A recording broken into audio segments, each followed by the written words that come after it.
एक ही दिन भारतीय जनता पार्टी से 2 उम्मीदवारों ने नामांकन पर्चा दाखिल किया।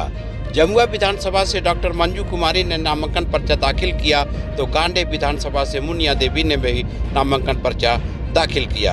हालांकि जनसभा को संबोधित करते हुए बाबूलाल मरांडी ने भी झारखंड सरकार को घेरा तो छत्तीसगढ़ के डिप्टी सीएम ने भी झारखंड सरकार पर सवाल ये निशान खड़ा करते हुए क्या कुछ बोले, आइए इस वीडियो के माध्यम से हम सुनाते हैं।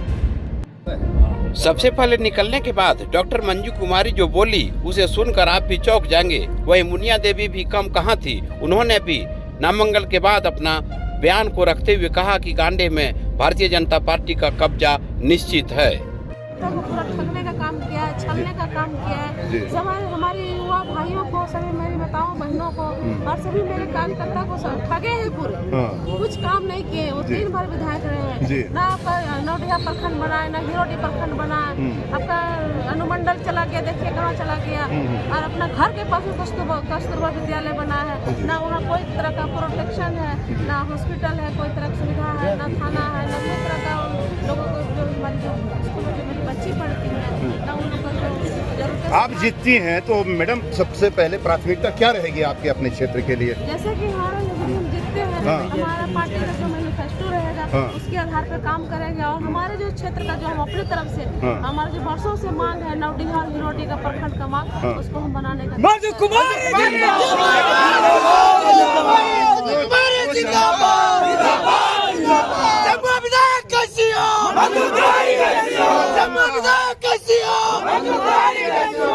जनता है जो आपको मतदान करेंगे उनके लिए क्या संदेश है, क्या कहना चाहिए? मैं पूरे जमुआ विधानसभा जनता और उनके परिवार से मैं प्रार्थना करती हूँ कि इस बार आप लोग मुझे आशीर्वाद दीजिए, क्योंकि जो यहाँ का जो विपक्ष का जो खड़ा है उसके पास धन बल है और मेरे पास जन बल है। और मुझे आशीर्वाद लगभग स्वागत करती हूँ।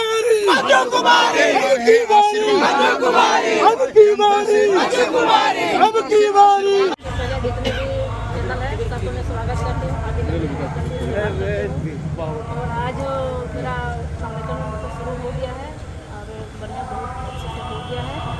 सबको धन्यवाद देना चाहते हूँ। हमारे जितने भी गांडे के विधानसभा के भाई बहनों लोग पूरा उपस्थित हो करके आज मेरा तुम आशीर्वाद दिए हैं। जी, आपकी टक्कर है मुख्यमंत्री बोला हमारे जनता ने मुंड बना लिए हैं तो हमारे जनता ने मुकाबला करेगा। क्या आपके होंगे आगे रणनीति? क्या विधानसभा में ये सब देख सकते हैं कि कहीं वैसा कुछ मतलब विकास के नाम पे एकदम जीरो के नाम जाना जाता है। ऐसा कुछ भी नहीं है, बड़ी योजना छोटी योजना कुछ भी नहीं है। मैं सबसे पहले गांडे को जनता को आश्वासन देती हूँ कि जीतने के बाद जितने भी इन लोग का जो विद्या का मांग है, शिक्षा का क्षेत्र में इन लोग को बहुत जीरो में जा रहा है। सबसे पहले शिक्षा का व्यवस्था करूँगी, सबसे पहले स्वास्थ्य का व्यवस्था करूँगी।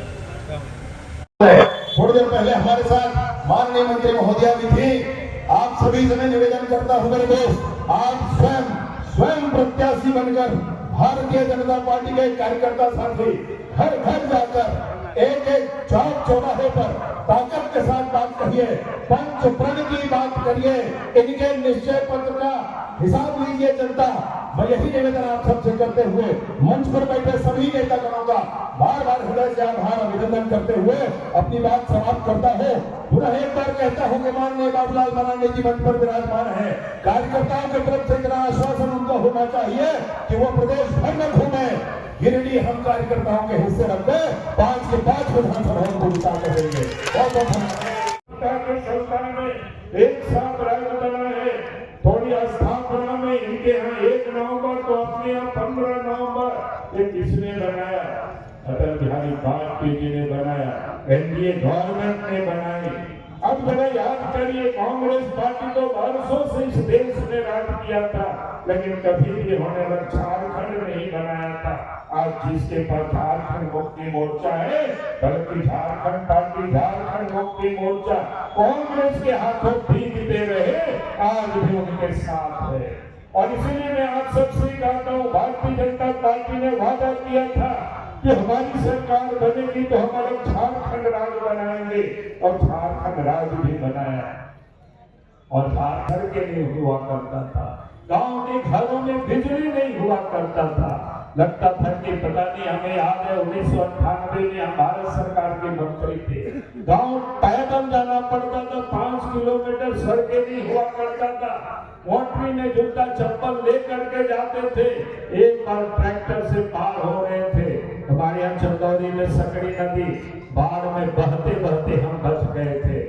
लगता था कि पता नहीं कभी सड़क बनेगा कि नहीं बनेगा, लगता था कि पता नहीं कभी नदी में पुल पुलिया बनेगा कि नहीं बनेगा। लेकिन आज मुझे कहने में गर्व हो रहा है, पहले देश में अटल जी के नेतृत्व में सरकार बनी, अब नरेंद्र मोदी जी के नेतृत्व में देश में सरकार चल रही है।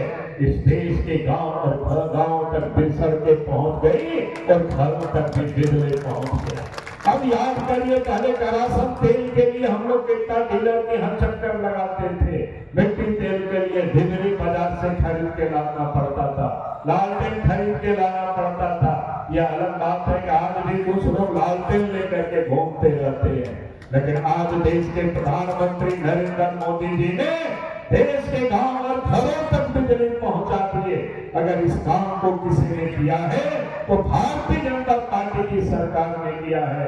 और इसलिए मैंने आप सब लोगों से ये कहा, भारतीय जनता पार्टी जो कहती है वो करके दिखाती है।